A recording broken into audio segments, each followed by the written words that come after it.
میں یہ چاہتی ہوں کہ میں اپنے فنکاروں کے لیے کچھ ایسا کر جاؤں جو پہلے کبھی کسی نے نہ کیا ہو. تو میں انشاءاللہ بہت جلد آپ سے ملوں گی بھی, اور میں عظمہ بخاری صاحبہ کو بھی یہ کہوں گی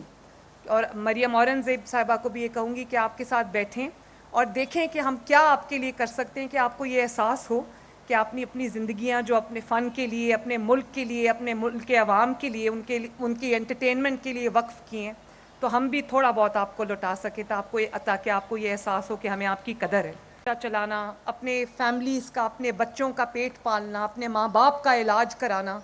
ایک بہت بڑا مسئلہ ہے. ترقی کی بات تو بعد میں آتی ہے, پہلے تو ہمیں یہ فکر ہوتی ہے کہ رزق دینے والی ذات اللہ تعالیٰ کی ہے, اس نے رزق اپنے ذمے لیا ہوا ہے. لیکن میری بھی ذمہ داری ہے کہ وہ جو 15 کروڑ لوگ ہیں کم از کم وہ 2 وقت کی روٹی کھا کے پیٹ بھر کے سوئیں, اور روٹی کے لیے ان کو کسی کی طرف دیکھنا نہ پڑے. اس لیے میری پوری کوشش ہوتی ہے کہ آٹے کی قیمت جو ہے وہ کم رہے,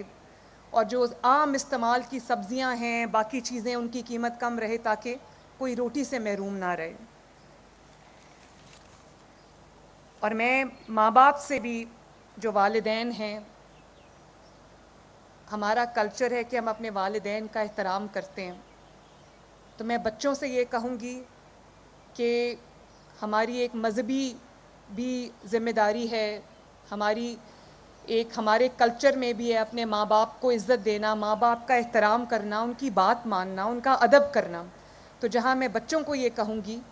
کہ آپ اپنے ماں باپ کو عزت دیں, اپنے ماں باپ کا احترام کریں, ان کے احترام میں ان کی کوئی کمی نہ آنے دیں, ان کی دعائیں جہاں آپ کو پہنچائیں گی, دنیا کی کوئی چیز آپ کو وہاں نہیں پہنچا سکتی. میں بار بار کہتی ہوں کہ میں خود اس کی ایک مثال ہوں, میرے والد اس کی ایک مثال ہے. میرے والد نے اپنے والدین کی تکریم کی, اور اللہ تعالیٰ نے, وہ ایک واحد شخص ہے 25 کروڑ عوام میں جس کو اللہ تعالیٰ نے 3 دفعہ وزیر اعظم بنایا. اسی طرح میں اپنے ماں باپ کو بھی یہ کہوں گی کہ اپنے بچوں کو اپنی روٹ سے, اپنے ملک سے, اپنے کلچر سے, اپنی ثقافت سے, اپنی جو ہماری روایات ہیں, ہماری جو زبان ہے, اردو ہے, پنجابی ہے, اس سے ضرور متعارف کرائیں, اور ان کو یہ سبق دیں کہ وہ جتنا فخر باقی چیزوں میں کرتے ہیں اتنا ہی اپنی زبان بولنے میں, اتنا پنجابی میں اتنا فخر کریں, جو پنجابی بولنے میں, اردو بولنے میں اتنا فخر کریں. کیونکہ میں جہاں بھی جاتی ہوں پنجاب میں, ہر جگہ مجھے کوئی دھی رانی کہہ کے مجھے استقبال کرتا ہے, کوئی مجھے بیٹی کہتا ہے, کوئی مجھے بہن کہتا ہے, تو مجھے بہت اچھا لگتا ہے. ہسپتالوں میں جب میں جاتی ہوں مریضوں کی خبر گیری کے لیے, دیکھنے کے لیے کہ ان کو اچھی دوائی مل رہی ہے, اچھا علاج مل رہا ہے, تو میں ہمیشہ ہوتا یہ ہے کہ جو ذرا عمر رسیدہ لوگ ہیں وہ میرے سر پہ ہاتھ رکھتے ہیں, ہاتھ اٹھا کے دعائیں دیتے ہیں, اور بیٹی کہہ کے بلاتے ہیں, اور کچھ لوگ مجھے بہن کہہ کے بلاتے ہیں. ابھی جو میرے معزز فنکار ہیں, جو ہمارے آرٹسٹ ہیں, ان سے جب میں ملی سب نے میرے سر پہ ہاتھ رکھا, تو ایک رشتہ میرے ساتھ بنا لیا جو اب یہ کبھی ٹوٹے گا نہیں رشتہ. میں یہ چاہتی ہوں کہ میں اپنے فنکاروں کے لیے کچھ ایسا کر جاؤں جو پہلے کبھی کسی نے نہ کیا ہو. تو میں انشاءاللہ بہت جلد آپ سے ملوں گی بھی, اور میں عظمہ بخاری صاحبہ کو بھی یہ کہوں گی, اور مریم اورنگزیب صاحبہ کو بھی یہ کہوں گی کہ آپ کے ساتھ بیٹھیں اور دیکھیں کہ ہم کیا آپ کے لیے کر سکتے ہیں کہ آپ کو یہ احساس ہو کہ آپ نے اپنی زندگیاں جو اپنے فن کے لیے, اپنے ملک کے لیے, اپنے ملک کے عوام کے لیے, ان کی انٹرٹینمنٹ کے لیے وقف کی ہیں, تو ہم بھی تھوڑا بہت آپ کو لوٹا سکیں تاکہ آپ کو یہ احساس ہو کہ ہمیں آپ کی قدر ہے.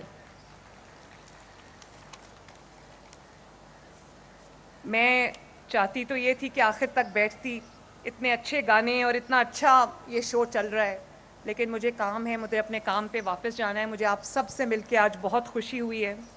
اور اللہ تعالیٰ کرے کہ ہمارا ملک ہر آنے والے دن کے ساتھ آگے بڑھے, ترقی کرے, دنیا کی ملکوں میں اپنا نام بنائے, دنیا کے ترقی یافتہ ملکوں میں شامل ہو. اور پنجاب کی اگر میں بات کروں تو پنجاب کو اللہ تعالیٰ ہنستا مسکراتا رکھے. ہنستا رہے پنجاب, وستا رہے پنجاب, اور آپ سب بھی ہنستے رہو, بستے رہو. اللہ تعالیٰ آپ سب کا حامی و ناصر ہو. پاکستان زندہ باد.